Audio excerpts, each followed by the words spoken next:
Hi everyone, in front of me I've got VIVO X80 Lite and let me share with you how to check the IMEI number of this device.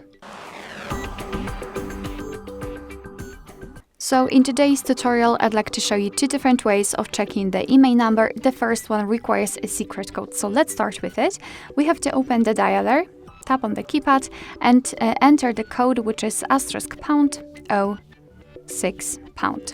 And as you can see by this code, we are provided with both IMEI numbers of this device. So let's tap on OK and let me show you another way through the settings, which will be useful if for some reason the secret code won't work or you will forget about it. However, if you will forget about it, simply enter our website, which is in the description box. You can check it and there you will find the code for the IMEI number.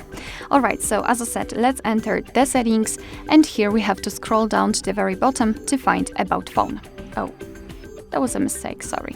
About Phone. Now let's scroll down and tap on the status here and let's scroll down a little bit to find both IMEI numbers for both SIM slots. Alright, so that will be all. Thank you so much for watching. I hope that this video was helpful, and if it was, please hit the subscribe button and leave the thumbs up.